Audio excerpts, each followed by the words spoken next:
Assalamualaikum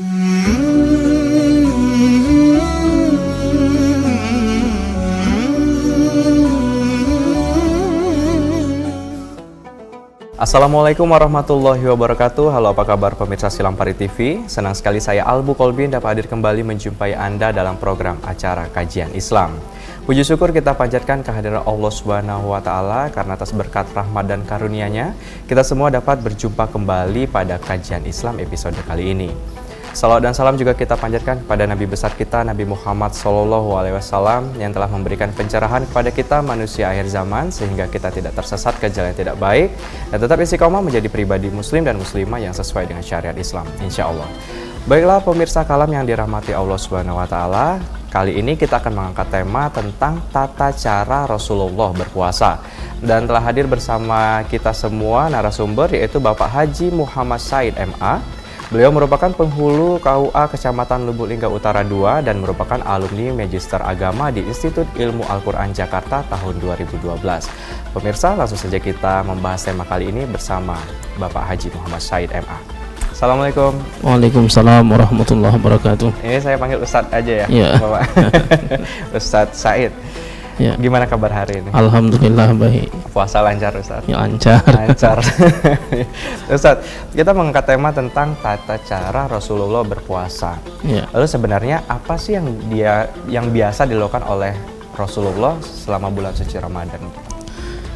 Ya, jadi yang dilakukan itu ada yang sifatnya wajib, ada yang sifatnya sunnah atau bahasa fikihnya hukumnya. Jadi ada yang hukumnya wajib, ada yang hukumnya sunnah. Jadi dalam ibadah puasa itu ada yang wajib, diantaranya yang wajib itu adalah yang pertama adalah berniat. Jadi berniat pada malam hari. Jadi Rasulullah SAW bersabda, la siyama liman lam yubayyitis siyama minal lail. Tidak sah puasa seseorang kecuali dia bagi orang yang tidak berniat pada malam hari pada bulan suci Ramadan. Itu diantaranya. Kemudian yang wajibnya itu juga adalah menahan diri dari semua yang membatalkan puasa, seperti makan, minum, melakukan hubungan suami istri dan sebagainya dari terbit fajar sampai terbenam matahari. Nah, kemudian yang paling banyak itu adalah yang hukumnya adalah sunnah. Jadi sunnah-sunnah yang dilakukan oleh Rasulullah SAW itu sangat banyak. Yang pertama misalnya beliau selalu makan sahur dan menganjurkan umatnya untuk selalu makan sahur. Rasulullah SAW dalam hadisnya beliau bersabda, tasahharu fa inna fis sahuri barakah. Makan sahurlah kalian karena di dalam makan sahur itu terdapat keberkahan. Jadi itu yang pertama, beliau selalu makan sahur. Makan sahur itu artinya makan di waktu sahur. Sahur itu adalah waktu malam yang terakhir, bagian malam yang terakhir itu disebut dengan waktu sahar. Jadi kalau makan di waktu itu disebut sahur. Jadi gitu. Sahur. Jadi makan sahur itu atau makan di waktu sahur itu disebut sebagai sesuatu yang dapat menimbulkan keberkahan. Kemudian yang kedua, makan sahur itu Rasulullah SAW biasa mengakhirkan waktunya. Jadi makan sahur itu sudah lewat tengah malam, sebenarnya sudah masuk waktu. Tetapi Rasulullah SAW makan sahurnya itu di ujung waktu. Jadi sudah mendekati waktu subuh. Jadi sudah mendekati waktu subuh, sehingga disebutkan oleh Zaid bin Thabit radhiyallahu taala an, tasahharna ma'a Rasulillah sallallahu alaihi wasallam thumma qumna ila shalah. Kami pernah sahur bersama Rasulullah sallallahu alaihi wasallam, kemudian kami berdiri untuk melakukan salat. Artinya jaraknya tidak jauh antara sahur dengan waktu salat subuh. Lalu Anas bin Malik radhiyallahu taala an bertanya, kata beliau, berapa lama jaraknya antara sahur dengan salat subuh itu? Maka Zaid bin Thabit menjawab, qadra 50 ayat, kira-kira membaca 50 ayat Al-Quran. Membaca 50 ayat Al-Quran itulah yang kita pakai di dalam jadwal puasa kita. Itu ada jadwal imsak namanya. Jadi itu dikasih jarak imsak itu 10 menit sebelum waktu sholat subuh, karena aslinya puasa itu adalah waktu subuh. Waktu subuh. Awal puasa itu yang aslinya adalah pada saat terbit fajar, Iya, masuk betul, waktu subuh. Ustaz. Karena ini juga banyak pemirsa di rumah mungkin belum tahu informasi. Sebenarnya bukan belum tahu informasi, tapi masih abu-abu nih Ustaz. Sebenarnya batasan kita sahur itu imsak atau subuh nih Ustaz? Karena ada juga beberapa orang yang sudah pada saat dengar imsak gitu kan biasa ya udah berhenti makan. Nah, ada juga yang sampai subuh gitu Ustaz. Ya, jadi kalau yang sebenarnya itu yang batasan wajibnya itu adalah sesaat sebelum subuh, karena kalau sudah masuk subuh sudah tidak boleh lagi. Pada saat azan gitu ya. Ya, kalau sudah azan ya tidak boleh lagi. Artinya sesaat sebelum masuk subuh itu kita harus berhenti. Itu kalau batasan wajib. Tetapi sunnahnya sebaiknya ya 10 atau 15 menit sebelum waktu subuh imsak itu. Jadi imsak itu hukumnya bukan wajib. Jadi yang dijadwal imsak 10 menit sebelum subuh itu bukan wajib, tetapi itu hukumnya sunnah. Yang wajibnya itu asal belum azan kita sudah berhenti, asal belum masuk waktu subuh, belum terbit fajar masih boleh makan minum, sehingga walaupun sudah imsak kita baru bangun ya kita cuma dapat makan 2 suap atau 3 suap kemudian dapat minum, silakan dilaksanakan, tidak apa-apa. Ini Ustaz, ini ada kejadian juga nih Ustaz. Pernah pada saat lagi makan, sebenarnya ini pengalaman pribadi juga nih Ustaz. Telat bangun, terus pas makan baru mau nyuap azan. Nah, itu kira-kira gimana nih Ustaz? Ya, jadi kalau memang yakin bahwa azan itu tepat waktu subuh, maka kita tidak boleh meneruskan. Tidak boleh meneruskan. Memang ada sebagian, kadang-kadang ini beredar di media sosial ya. Ada satu tulisan yang menyatakan walaupun sudah azan masih boleh. Kalau sudah terlanjur misalnya mau makan, suap minum sudah diangkat gelasnya, tahu-tahu azan langsung saja minum katanya. Nah, itu sering beredar itu kadang-kadang di bulan Ramadan. Itu adalah salah satu kesalahpahaman terhadap hadis.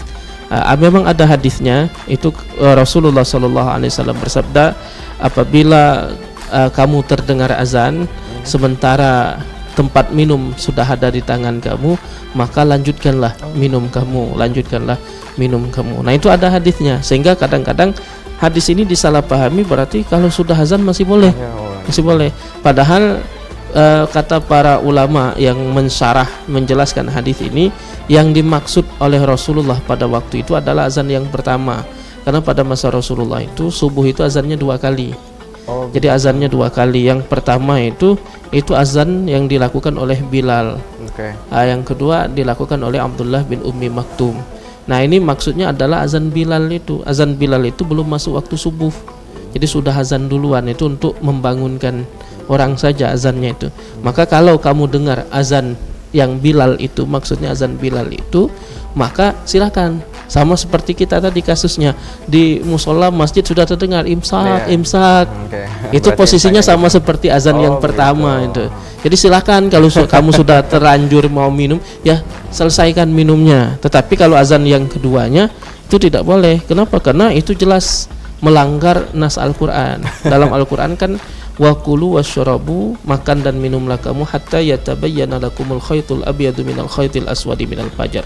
Makan dan minumlah kamu sampai terbit fajar. Artinya kalau terbit fajar sudah nggak boleh makan dan tidak boleh minum. Kalau seandainya nih Ustaz, ini sekalian curhat nih Ustaz. Kalau seandainya ini minum nih pada saat sebelum ditelan, tapi udah azan, tapi sedangkan airnya udah ada di mulut gitu. Iya, harus dikeluarkan. Gitu. Harus dikeluarkan. Makanan harus dikeluarkan. Jadi tidak dan itu juga kemungkinan tidak terjadi karena kita kan melihat waktu juga, kan sudah tahu ini sudah mau masuk. Karena keburu kesiangan langsung minum. Tapi lebih baik dibuang. Gitu. Akan tetapi nanti asal kita yakin bahwa azan itu tepat waktu. Bisa jadi kan ada orang azan duluan. Sering. Itu bagaimana Ustaz? Karena kita di rumah kita ada beberapa masjid begitu yang bisa terdengar dari rumah. Sedangkan kita yakin misalnya masih 5 atau 2 menit lagi, sedangkan ada masjid yang mendahulukan sesuai. Kalau begitu yang kita jadi patokan itu asal memang jam yang di rumah kita sudah kita paskan, atau memang kita pakai HP saat ini yang sudah lewat jaringan kan, kemudian jadwalnya sudah kita pegang juga bahwa ternyata memang belum masuk, masih 3 menit lagi misalnya, tapi ternyata ada yang di salah satu masjid azan duluan, mungkin jam jamnya lebih cepat gitu, maka itu kita masih boleh terus. Boleh, asal Kenapa? kita Asal yakin dan sesuai dengan ada data. jadi asal yakin. Termasuk walaupun kita makan dan ternyata belum azan, tapi ternyata sudah masuk, ya tidak sah puasa kita walaupun belum azan. Karena patokannya bukan Iya, azan, betul. patokannya Ini adalah jadwal terbit bicara fajarnya yang itu. menguntungkan diri ya, Iya. Ustaz. Ustaz, kita akan bahas lagi tentang tema kali ini, tapi kita rehat sejenak, Iya. Ustaz. Pemirsa Kalam yang dirahmati Allah Subhanahu wa taala, tetaplah bersama kami. Kalam akan segera kembali setelah jeda berikut ini.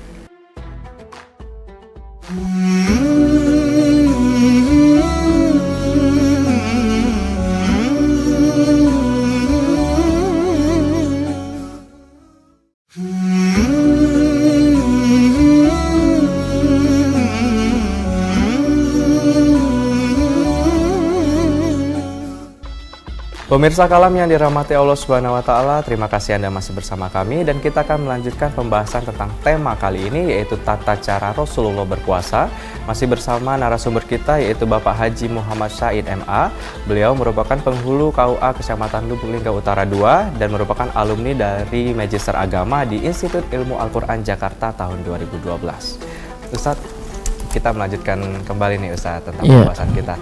Di segmen pertama tadi kita baru sampai sahur dulu nih yang dilakukan oleh Rasulullah begitu ya. Nah, lalu apalagi yang dilakukan oleh Rasulullah selama bulan suci Ramadan, Ustaz?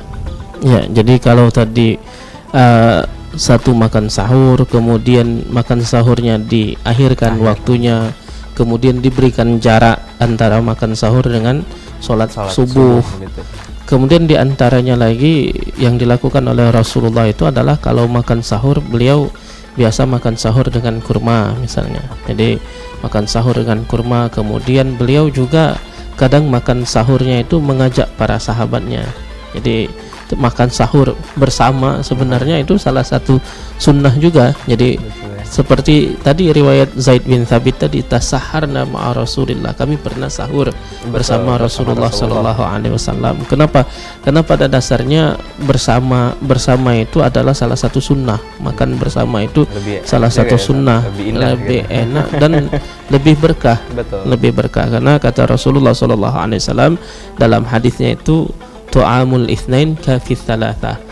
Makan yang cukup untuk orang berdua, tapi kalau ada orang tiga cukup juga. Betul. Jadi kalau makanan orang bertiga bisa untuk orang lebih kalau dia bersama-sama. Tapi kalau satu bisa, gitu. sendiri-sendiri itu habis nanti kan. Gitu. Tetapi kalau misalnya itu cuma cukup orang 4, tapi ternyata ada orang 6, sebenarnya itu bisa cukup. Bisa cukup. Nah itu makanya di dalam kebersamaan itu ada keberkahan. Ada keberkahan. Nah, Rasulullah salah satunya beliau pernah mengajak sahabatnya untuk makan sahur bersama ini. Kemudian indahnya berbagi. Kemudian diantaranya yaitu sunnah Rasulullah itu adalah berbuka. Maksud kalau kita ini kan merasa senang ya berbuka puasa itu nggak usah disebut sunnah juga, kita mau berbuka pasti berbuka. Tetapi maksud sunnah ini begini, ada di antara sahabat itu nanti ada yang mereka tidak mau berbuka gitu. Jadi ada yang kepengen puasanya itu nyambung dengan puasa berikutnya. Nah itu pengen amalnya berkali lipat begitu. Makanya itu dilarang oleh Rasulullah sallallahu alaihi wasallam. Kalau Rasulullah sendiri puasanya kadang nyambung. Rasulullah pernah puasanya nyambung, hari ini enggak berbuka sampai berikutnya, tetapi Rasulullah melarang para sahabatnya. Kenapa? Karena beliau tidak mau memberatkan. Sementara bagi beliau itu bukan sesuatu yang berat. Makanya beliau menganjurkan untuk kita selalu berbuka pada saat maghrib, masuk waktu maghrib kita berbuka, dan sunnahnya juga adalah berbuka itu disegerakan itu, tetapi harus kita yakin dulu. Sebab kalau kita tidak yakin masalah waktu berbuka, kita tidak yakin kemudian kita berbuka hanya modal dugaan saja, jangan-jangan ini sudah masuk waktu, tahu-tahu ternyata itu belum masuk waktu, maka puasa kita batal. Ya. Tetapi kalau kita sudah yakin, ya tidak batal. Kita sudah, maka harus yakin. Jadi segera itu jangan, ini saya sering melihat yang terjadi di tengah masyarakat. Kadang begitu dengar suara azan itu mereka langsung minum. Padahal ada kemungkinan belum masuk. Betul. Bagaimana misalnya kalau jam yang di masjid itu ternyata kecepatan 2 menit Betul. gitu.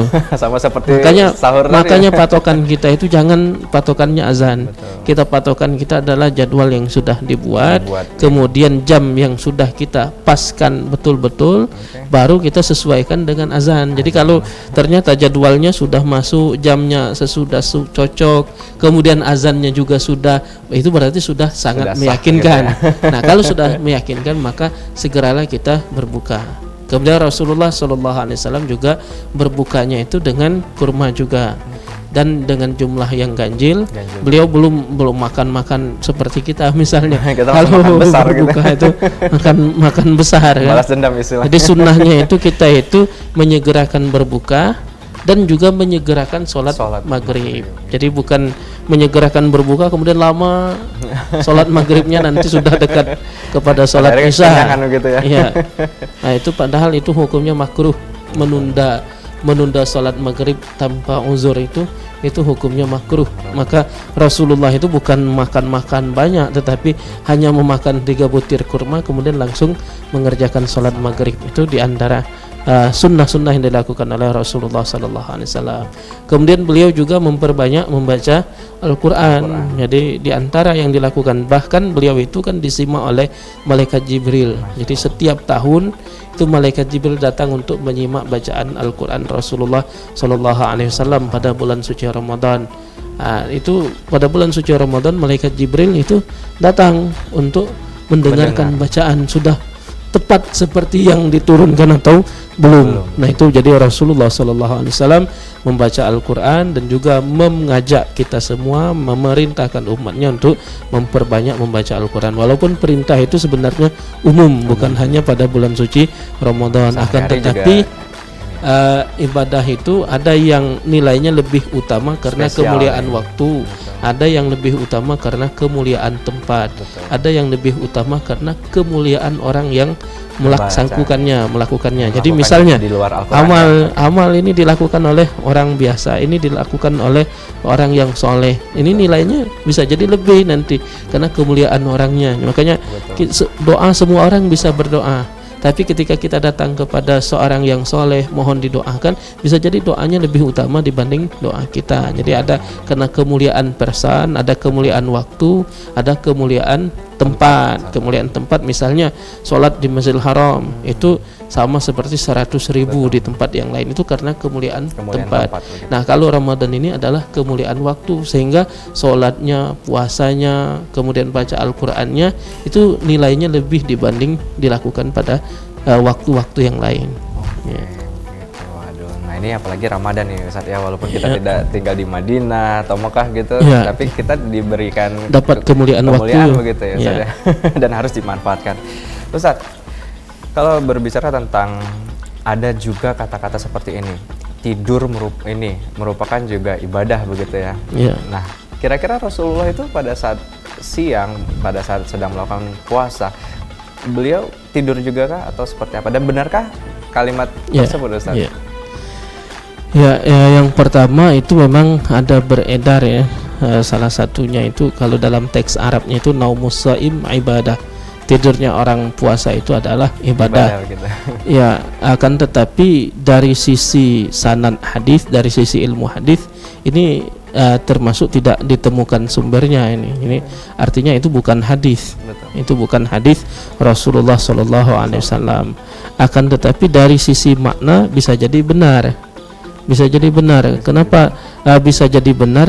Karena orang yang tidur kalau niatnya benar itu bisa dianggap sebagai ibadah. Jadi bergantung kepada niat.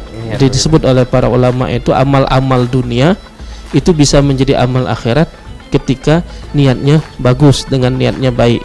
Jadi orang tidur siang dengan niat supaya kuat dia beribadah di malam hari, supaya dia mampu sholat tahajud, maka tidur siangnya itu beribadah.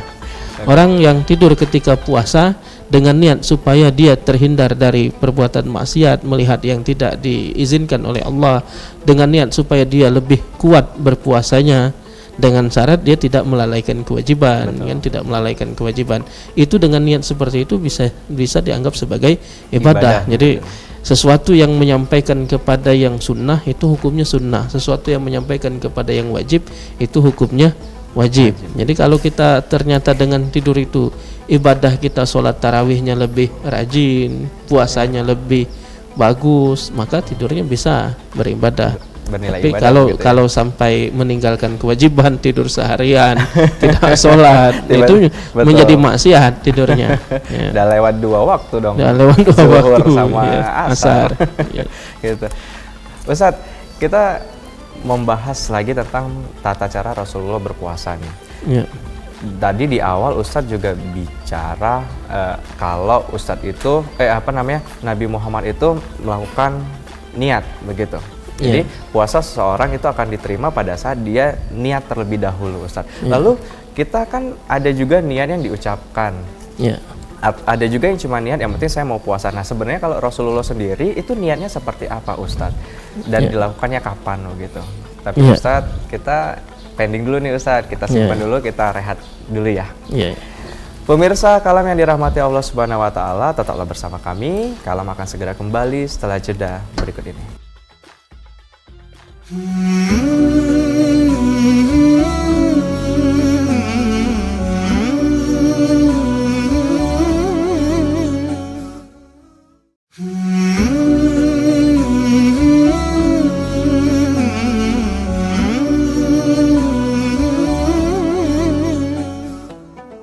Pemirsa Kalam yang dirahmati Allah Subhanahu wa taala, terima kasih Anda masih bersama kami dan kita ada di segmen ketiga. Kita akan melanjutkan pembahasan tema kali ini yaitu tata cara Rasulullah berpuasa, masih bersama narasumber kita yaitu Bapak Haji Muhammad Syahid MA. Beliau merupakan penghulu KUA Kecamatan Lubulingga Utara 2 yang merupakan alumni Magister Agama di Institut Ilmu Al-Qur'an Jakarta 2012. Ustadz, ini udah masuk ke segmen ketiga nih Ustadz. Nggak terasa bentar lagi buka gitu ya. Ustadz, kita melanjutkan jawaban yang sempat tertunda tadi Ustadz. Bisa dilanjutkan Ustadz? Ya, jadi masalah niat ya. Betul, jadi masalah niat. Jadi yang dimaksud dengan niat itu adalah kehendak hati. Jadi maksud hati. Jadi maksud hati ketika kita melakukan sesuatu. Jadi kita melakukan itu kenapa? Oh ini saya berdiri ini takbiratul ihram ini mau sholat ini. Itu yang disebut dengan niat. Jadi niat itu pada dasarnya adalah di dalam hati. Jadi para ulama sepakat itu tidak ada perselisihan bahwa yang diwajibkan itu adalah niat di dalam hati. Adapun melapaskan, mengucapkan itu hanya dianjurkan untuk membantu hati. Jadi untuk membantu supaya lebih mudah memantapkan dalam hati. Begitu kita ucapkan selaras dengan apa yang ada di dalam hati, sehingga ketika orang misalnya ada pada bulan suci Ramadan, kemudian dia bangun, dia makan sahur, dia sudah terbetik dalam hatinya ini makan sahur ini kenapa? Karena besok mau puasa. Itu artinya dia sudah berniat walaupun dia nggak baca nama itu Somagodin ada nggak itu tidak diwajibkan. Artinya ketika dia malam hari sholat tarawih, kemudian habis sholat tarawih dia teringat dalam hatinya besok saya mau puasa, maka itu sudah dianggap sebagai niat. Jadi syarat niat itu satu yang harus ada adalah keinginan di dalam hati, keinginan di dalam hati untuk berpuasa. Kemudian yang kedua, syaratnya juga harus dilakukan di malam hari. Malam hari itu maksudnya adalah sejak terbenam matahari sampai sebelum terbit fajar. Artinya asal dalam rentang waktu itu ada terlintas dalam hati keinginan untuk berpuasa pada besok hari, maka itu sudah sah disebut sebagai niat. Yang ketiga, niat itu juga syaratnya ada jazam. Jazam itu artinya harus mantap, nggak boleh ragu-ragu. Besok puasa enggak ya? Puasa enggak ya? Misalnya, kalau aku kuat puasa. Misalnya itu tak boleh, harus mantap. Pokoknya besok saya mau puasa. Mereka juga bingung nih mau ibadahnya gimana ya amalnya. Makanya ada yang tidak boleh kalau saya akan puasa besok insya Allah. Tapi insya Allah dalam arti tabarruk mencari berkah boleh. Tapi insya Allah dalam arti ragu-ragu gitu ya. Itu nggak boleh, tidak sah niatnya. Jadi niat itu harus mantap, harus yakin bahwa besok memang mau puasa. Kemudian syarat berikutnya niat itu harus dilakukan setiap malam. Ini menurut mayoritas ulama mewajibkan setiap malam. Artinya tidak cukup kita niat di awal Ramadan, niat untuk puasa satu Ramadan penuh, bulan begitu satu ya? bulan penuh. Walaupun itu ada dalam madhab lain, madhab Maliki misalnya membolehkan itu. Gitu. Alasannya dianggap puasa Ramadan itu adalah sebagai satu Satu kesatuan, paket begitu ya? satu paket. Satu paket. Seperti orang haji ya, Betul. orang haji kan beberapa hari, tapi itu satu paket, niatnya cukup di awal. Oke. Tapi kalau madhab yang lain, termasuk madhab Syafi'i, itu bukan satu paket. Betul. Jadi satu hari itu Berdiri sendiri. berdiri begitu ya? sendiri. Oke. Buktinya apa? Buktinya kata mereka kalau batal satu hari, Betul. hari lain nggak batal. Nggak batal begitu. Kalau dia satu paket, batal satu hari, Semua batal begitu semua. ya? Gitu. Oke. Nah, Ustadz, berhubungan dengan niat, tadi kan niat untuk sahur begitu ya. Dan nah, kalau buka nih Ustadz, Ya. niat bukanya juga diucapkan atau cukup dengan bismillah langsung boleh makan ya Ustadz? Iya. Jadi yang dimaksud niat itu bukan waktu buka. Karena yang disebut niat itu Di waktu awal di begitu awal, ya? di awal. Niat itu di awal sebelum Oke. sebelum kita mulai puasa. Kita mulai puasa adalah terbit fajar. Betul. Artinya sebelum terbit fajar kita harus sudah berniat. Berniat puasa. Kalau waktu berbuka itu bukan niat tapi berdoa. Berdoa betul Jadi ya. berdoa. Oke. Jadi kita ketika kita berbuka itu berdoa karena memang salah satu waktu yang mustajab itu adalah doa ketika berbuka puasa. Jadi kita membaca basmalah, kemudian kita juga berdoa dengan beberapa redaksi. Doa itu sebenarnya boleh. Doa apa saja boleh. Nah, yang diriwayatkan dari Rasulullah misalnya dhahaballahu ma'u wabtallatil uruku wa thabatal ajru insyaallah. Itu boleh. Kemudian Allahumma laka sumtu wa bika amantu. Yang Itu familiar ya? yang cukup familiar walaupun ada yang mengkritisi itu hadisnya lemah dan sebagainya. Akan tetapi jangankan hadis yang lemah, tidak ada hadisnya pun yang namanya bab doa itu nggak boleh semua. Karena kita berdoa Ya namanya kita begitu ya? meminta kepada Allah Subhanahu wa taala.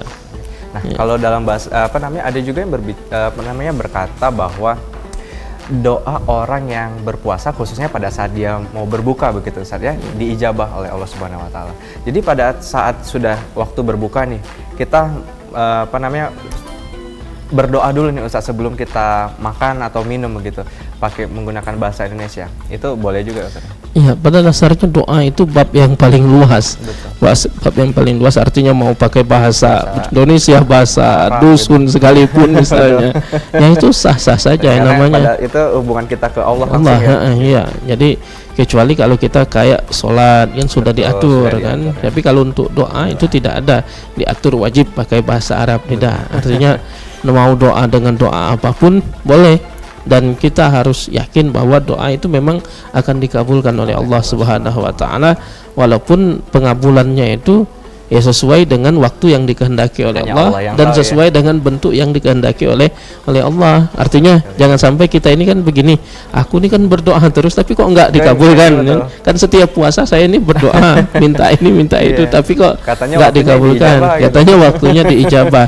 Nah, ini yang harus kita perhatikan bahwa Allah sudah jamin akan mengabulkan doa, tetapi pada waktu yang Allah tentukan, bukan pada waktu yang kita inginkan, dan dalam bentuk yang Allah pilih, Betul. bukan dalam bentuk yang kita Kita ingin pilih. begitu ya. Jadi kita mungkin doa kita kepengen misalnya Allah aku kepengen dapat kendaraan merek ini. Ya.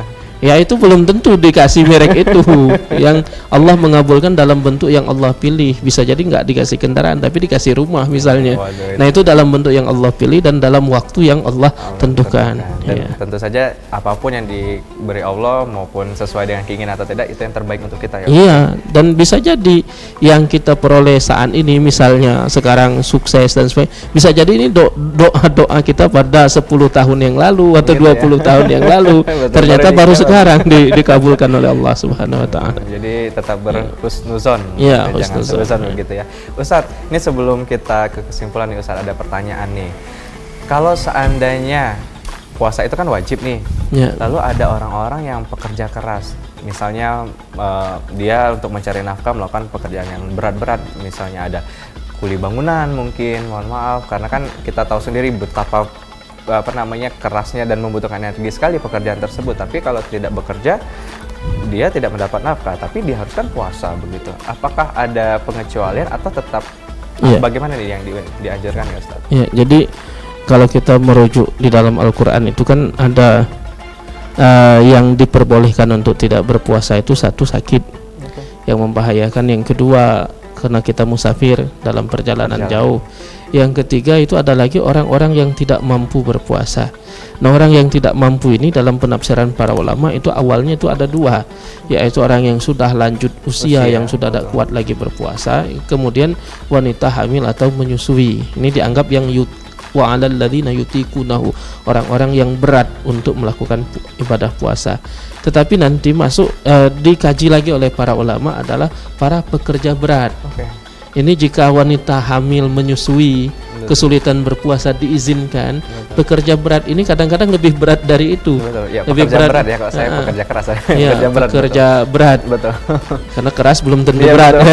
Pekerja berat ini kan kadang-kadang mereka menghadapi satu kondisi yang lebih berat dari wanita hamil dan menyusui. Nah, akhirnya nanti ada ulama yang memasukkan dalam kategori orang-orang yang tidak mampu berpuasa. Akan tetapi para ulama tetap menggarisbawahi hukum asal tetap wajib berpuasa. Nah, sehingga bagi mereka pekerja berat ini, mereka harus melakukan beberapa upaya terlebih dahulu. Yang pertama, bahwa mereka harus bekerja sebelum Ramadan itu dan berusaha untuk menabung, sehingga sedapat mungkin mereka Ramadan itu tidak bekerja. Jadi harus ada usaha dulu.